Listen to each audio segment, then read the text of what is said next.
ونستغفره ونؤمن به ونتوكل عليه. أشهد أن لا إله إلا الله وأشهد أن محمدا عبده ورسوله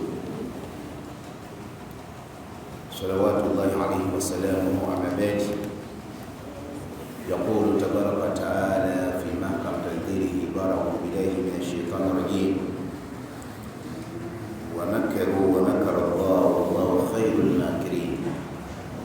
وقال أيضا: وقولهم إنا قتلنا المسيح عيسى بن مريم رسول الله وما قتلوه وما صلبوه ولكن شبه لهم وإن الذين اختلفوا فيه لفي شق منه ما لهم به من علم إلا اتباع الظن وما قتلوه يقينا بل رفعه الله إليه وكان الله عزيزا حكيما. السلام عليكم ورحمة الله وبركاته. Amatendo ga Allah subhanahu wa ta'ala jalla wa ala. Allah tumutenda bera yasana do kutenderezebwa. Tumwebaza Allah ekitiibwa era yasanidde okwebazibwa. Yatufuula okubeera basiraamu. Oba oliawo singa tetwali basiraamu tetumanyi buli omu gye yandifadde afaanana oba bwe yandibadde abeera, naye tumwebaza yatuluŋŋamya n'atuwa obusiraamu. Nsaba Allah subhanahu wa ta'ala asibenga n'emirembe ku Nabi Muhammadin sallallahu alaihi wasallam. Oyo Allah subhanahu wa ta'ala yatuma nga yakomekereza obwannabbi obwabannabbi obanga yasembayo mu bannabbi nga yakomekereza obubaka obwava eri Allah subhanahu wa ta'ala nga ye mugalanda waabwe. Allah namuwa ekitabo Qur'ani ekitiibwa nga kikuŋŋaanya ebitabo byonna ebyakikulembera era nga kinnyonnyola amazima gaakyo ng'ebyo ebyakikulembera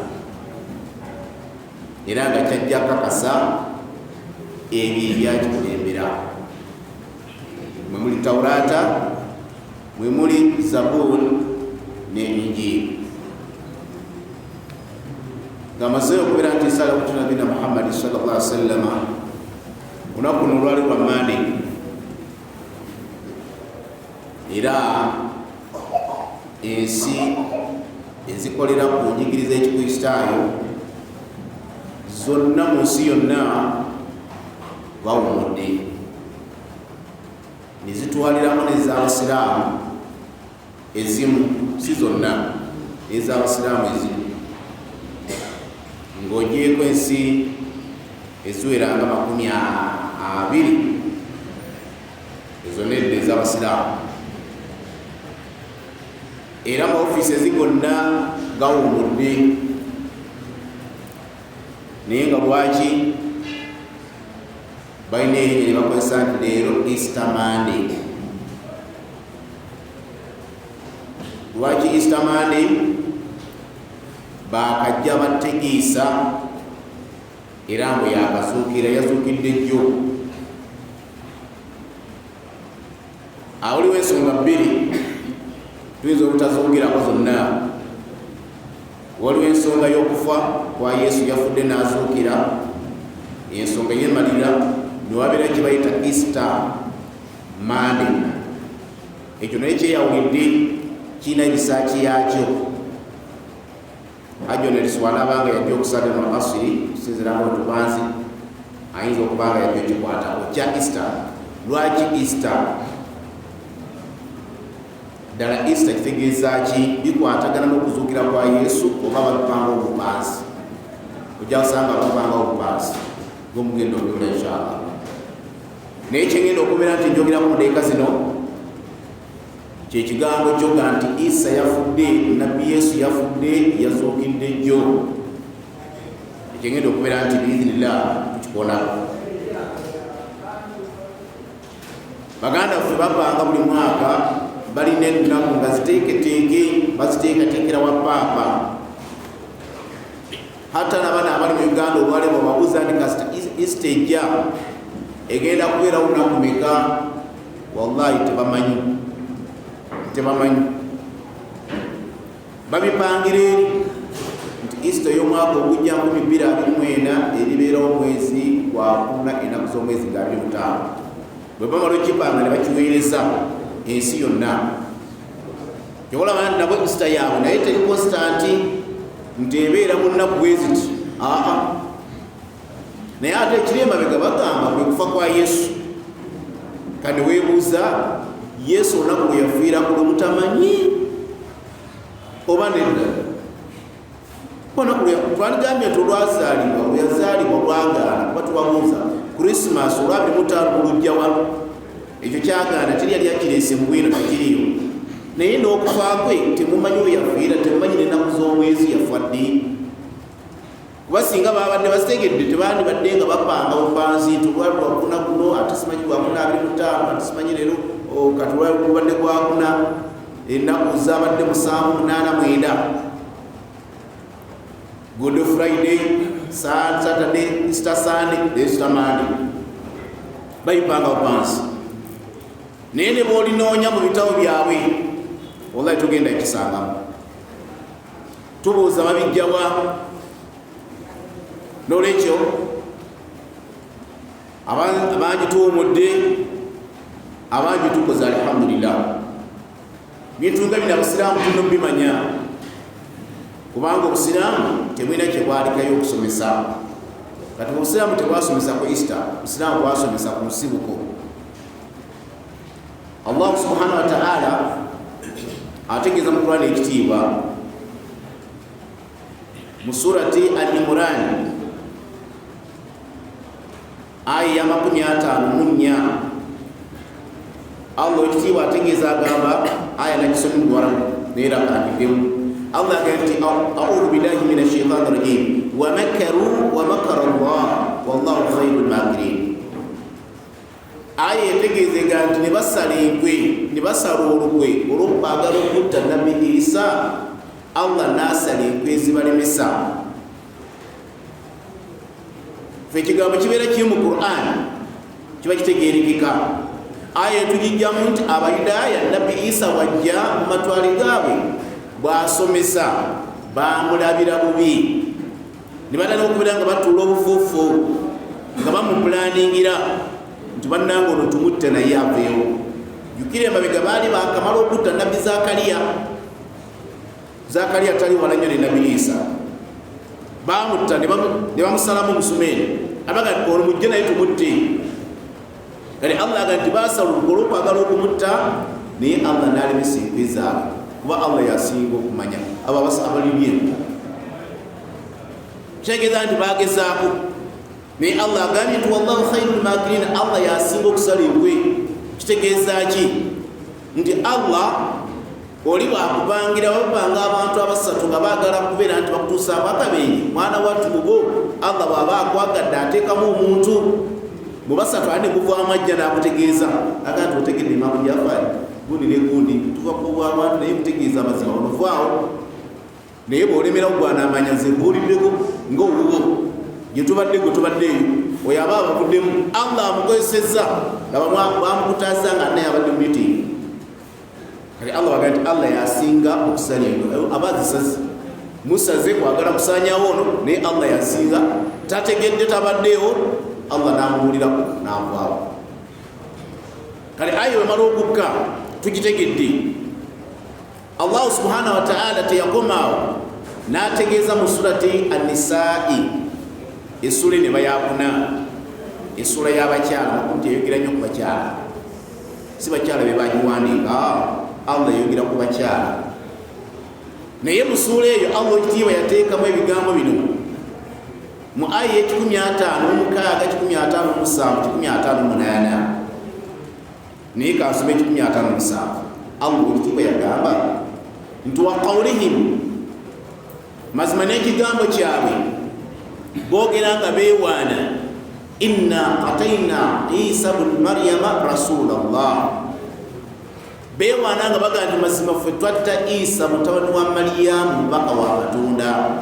bino ebigambo Allah binyumiza Nabi Muhammadin sallallahu alaihi wasallam nabi teyaliyo gwe nange tetwaliyo kati Allah atunyumizaako mu Qur'an kati Allah ebigambo byagira ku Muhammadin nga amutegeeza nti baga boogera Abayudaaya beewaana lwaki beewaana ekyafa ekigamba nti Abayudaaya n'Abakuraishi bagamba Nabi Muhammad sallallahu alaihi wasallam bagamba nti sebo naawe tugenda kutta bamwewaanirako nga bwe twatta Isa mutabani wa Maryamu twamutta bakyogera enfunda eziwera essatu Nabi naatya waliyo Nabi ayitibwa Isa mwamutta era mmwe abantu mmwe abatta Nabi bannabbi ba Katonda Allah kwe kumusizaako aya naga wa qawlihim n'ekigambo kyabwe eky'Abayudaaya Abakuraishi beegasse n'Abayudaaya beewaana nti mazima ffe twatta Isa mutabani wa Maryamu naye Allah kyaga nti wama qataluuhu naye kutegeeza bubaka wange tebamutta bino bigoboogerako nti bamutta Allah agenda tebamutta ekyokubiri wama salabuuhu n'okumuteeka ku musalaba tebamuteekako Allah naawe ensonga nti walakin shubbiha lahum wabula yafaananyizibwa gye bali ekifaananyi kye kyafaananyizibwa gye bali kitegeeza ki nti Allah yaddira ekifaananyi kye n'akibujjako n'akiteeka ku muntu omulala yafaananyizibwa gye bali bal shubbiha lahum wa inna allazina ikhtalafu fihi la fi shakkin minhu naye abo abali mu kyo bali mu kubuusabuusa babuusabuusa tebamanyi mazima ma lahum bihi min ilmi Allah naga tebakinaako kumanya Allah ayongera kukatiza ensonga tebakinaako kumanya butya Nabi Isa ddala yavaawo ate tebakinaako kumanya illa tibai dhanni wabula balowooza bulowooza wama qataluuhu yakiina obutuufu tebamutta Allah era nakomya ekigambo kati aya genda okisome bulungi nnyo musiraamu ayina tafsiri ayina ku ssimu tuyinza okubanga naawe osoma nga bwegibigula otusoma ffenna aya erimu ensonga nyingi mu aya emu yokka naye nga aya yekuŋŋanya bintu bingi nnyo museedi y'ebayibuli kuba naye ngenda gikonako Abayudaaya bwe baamala okwewaana nti batta Isa mutabani wa Maryamu Allah n'agamba nti baamutta wadde okubamba ku musalaba wabula yafaananyizibwa gye bali ng'afudde era abo abakigoberera tebakinaako kumanya wabula babuusabuusa bagoberera nga balowooza bulowooza mu butuufu tebaamutta aya esooka n'ekomaawo ye157 kati mu aya mulimu ebigambo bingi Allah agamba nti butuufu boogera boogezi nti baamutta bwe tudda ku aya esooka Allah agamba nti baasobola okukola okwagala okumutta bwe tusoma mu kitabo kyabwe ekitabo bakiyita kya Yokaana 11:47 waga nti Abayudaaya ne bakuŋŋaanya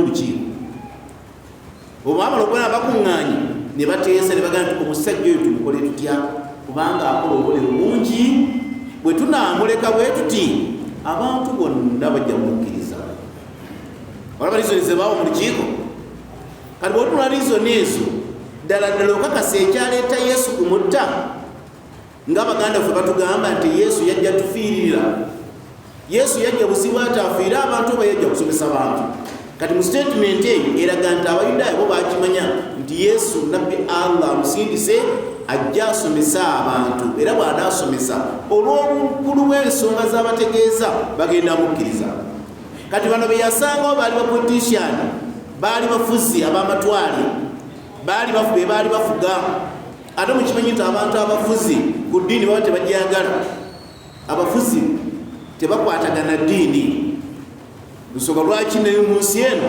era olaba oli agamba mwe bakulembeze b'eddiini mulekeraawo okutabula ebyeddiini n'ebyobufuzi kigambo ekyo mutera kiwulira si be basoose byasooka ddeeni lwaki mubitabula lwaki nti omufuzi ono w'eddiini singa ayogera ensonga ku bantu 100 ate si 8 kimugoberera wadde 20 gagaana naye 8 kimugoberera kati ab'obufuzi batya nnyo abanaddiini kuba Imaamu agumira nagati bannange mbagambye mbalagira era mbasebe ekyo kye bamukola abantu balaga nti Imaamu yayogera kati owa politics tajja kati Yesu naye bw'atu yajja mu matwale g'abasajja yasanga abapolitician nga mwe bali manyi be bafuga tebakkirizagana ddiini kati Yesu bajja balabanga Yesu bw'anaasomesa agenda kubajjaku abantu erizo ni gyebawa ne bagamba singa tumuleka n'atayaya abantu bonna bagenda mukkiriza ne baba n'ensonga ne bagamba n'abaruumi balijja ne batunyagako ensi yabwe tegeeza abaruumi baali bangunyabo okukkiriza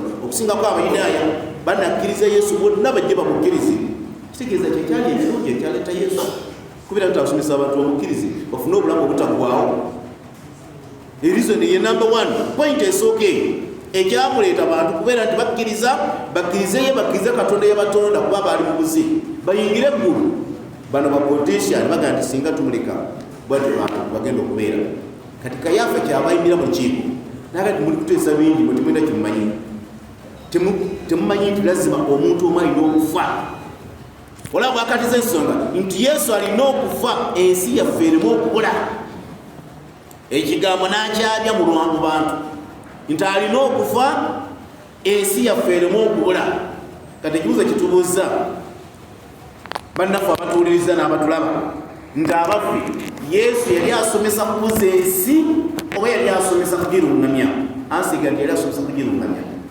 kati lwaki bano bagamba nsinga tumuleka yesu alina okufa ku ensi yaffe erimu okubula kitegeeza oba yagala kutegeeza nti yesu yajja kubuza nsi kati Kayaafa yagamba yesu alina okufa ensi yaffe erimu okubula tugamba nti ebigambo byali bya Kayaafa abaali bagavana abaali abafuzi mu biseera nga tebakkiriza ebigambo bya yesu nekyo yesu alina okufa abantu basigale nga bali kusaidiya y'ebyobufuzi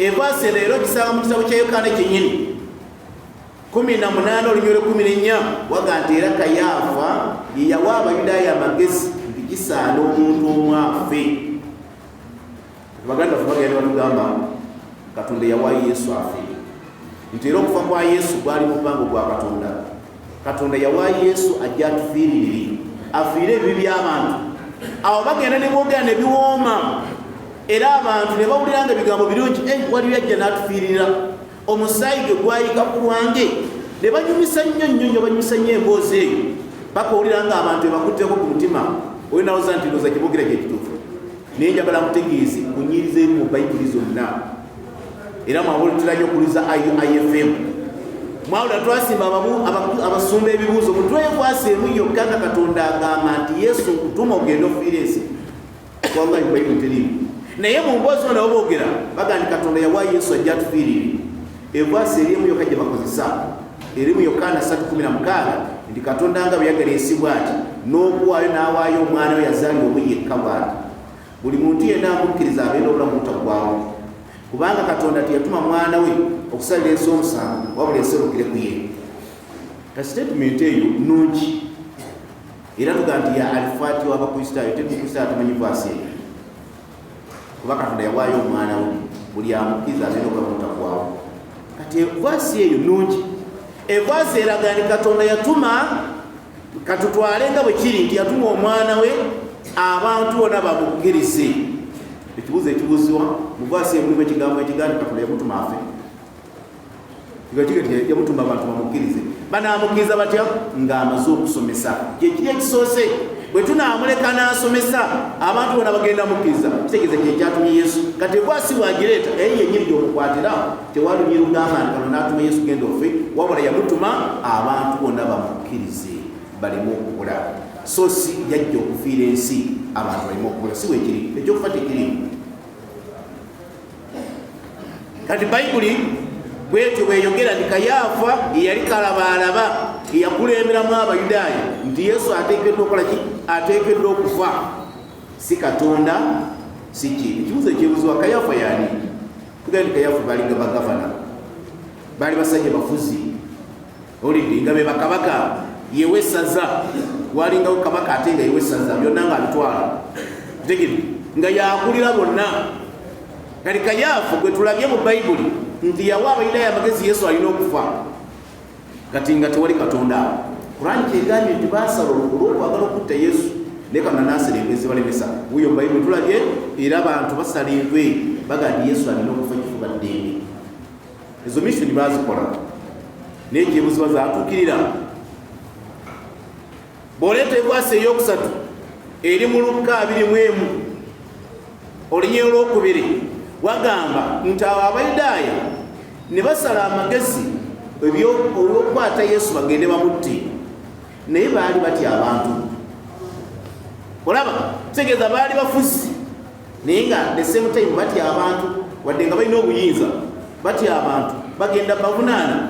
Ono musajja omulungi watumutidde kimukwatira ki talina kyakoze ngaasomesa bulungi kati bayibuli ne babiwandiika bennyini baasala amagezi og'okumutta naye baali batya abantu. Kati ekyebuziwa Yesu bw'abanga yajja kufiira ensi kati bano ekyali kibatiisa abantu kiki ng'ate abantu baali bakimanyi Yesu azze kutufiira kati lwaki bali batya abantu. Ebyo n'ebibuuzo biri mu topika eyo. Kitegeeza ki baali batya abantu nti abantu bamanyi nti ono musajja mulungi asomesa bulungi ate bano abaagala okumutta be babi abatakwatagana naye.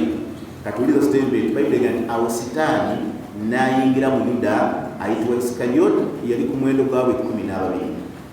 Mulaba mission egy'okupangibwa Abayudaaya babapanze okumutta balemereddwa batya n'abantu. Bwe baali batya Sitaani laga nti anze kanzije kati. Bayibuli egamba nti Sitaani n'ayingira mu Yuda Isikaliyooti ku bayigize 12 ne muvaamu naga nti waayi mwanonyedde okutta Yesu kati nange kanzije mbayambeko. N'agenda n'ateesa nabo. Era Bayibuli egamba nti n'ateesa nabo kutya bw'anaamuwa. Era yababuuza mukkiriza okumpaayo kaki singa Yesu mubaleetera. Eyo si mission ye. Deyo kakasebeera Katonda oyo ali okupanga ebintu ebyo. Sitaani yayingiddemu ebiyingiddemu eteesa n'Abayudaaya kati. Era omusajja ababuuzaga nti nyinza okukolera bwereere mission eno munampayo kaki. Kati bintu biyingiddemu ddiimu. Sitaani kati yalina amaanyi bwe yagenda okukwata Yesu abaleetere nti wuuyo mumutti. Kati lwaki ku Sitaani tetulimba nti Katonda yawaayo omwana afiirire ng'ate gwina agamba Sitaani ayingidde mu Yuda yagadize ngendo omulobawa. Ekibuuzo Katonda ne Sitaani bakolagana. Katonda yatuma Sitaani nti gwagenda okukola mission eno abantu bange balokoke nga mission eyitamu gwe Sitaani oba yakola atya? Sitaani bwe yamala okubeera ng'egenze w'Abayudaaya okuteesa n'abasajja butyo banaawa Yesu. Bayibuli egamba nti abasajja baasanyuka nnyo ng'Omuganda bw'agamba nti kyembadde njagaliza embazzi kyo byagakoze eki asudde. Baasanyuka ne bagamba wangi gwabadde ku muwendo gwe 12 kati naawe ozze era otwegasseeko Yesu olina obuyinza obutuwa ne basanyuka. Era Bayibuli egamba ne bamugerera effeeza ne bagamba tugenda kuwaayo kasente tugenda kukola bweri tugenda kuwaayo kasente. Era bamuwa sente meka awo tebaziwandikawo mu Luka wabula ate ozisanga mu kitabo ekimanyiddwa nga Matayo 28:26 wagamba nti awo omu ku bo 12 n'agenda n'ateesa n'Abayudaaya n'abagamba nti mukkiriza okumpaayo ki ne bamugeera ebitundu by'effeeza 30. Ezo baziwandika mu Bayibuli nti bamuwa effeeza 30 kaziyite miliyoni 30 ne bagamba nti gabo tukakola oba mu mitwalo 3 kuwadde ziizo. Kati mission y'okutta Yesu eyo paati esooka etukumikwa n'obudde bugenda buweddeko. Paati y'okutta Yesu Abayudaaya ne baali abasaale naye tebasobola. Ani abayambako? Sitaani. Yajja okubeera nti atuukiza mission eyo. Mission teyakolebwa ku Sitaani yekka wabula noono yali akulembedde Sitaani yagamba sikolera bwereere bassebo ne bannyabo mulina okumpa ssente era ne bamugerera ebitundu by'effeeza 30. Bannange oyo taba Katonda. Baganda ffe amazima gali nti bali mabega wa Sitaani bagoberera. Eno batulimba nti bateeseyo Katonda naye ng'ekiri mabega waabwe kirala nnyo. Sitaani yali mu maaso gaabwe. Inshallah taala paati esooka tubenga tugikomyawo. Omusomo guno tugenda kumaliriza oluvannyuma lwa swala inshallah taala tulabe ddala Yesu yafa obalidde kuba katulabye bamupangidde Yesu awona atya ebintu Sitaani azze ate mumanyi Sitaani kyakola. Ekyokubiri bawadde n'essente Yesu yawona oba nedda. Era Abakristaayo baselebratinga okufa kwa Yesu kutuufu oba byabwe tugenda biraba inshallah taala batumaze swala. Barakallahu fikum wa jazakumullahu khairan. Assalamu alaikum wa rahmatullahi wa barakatuh.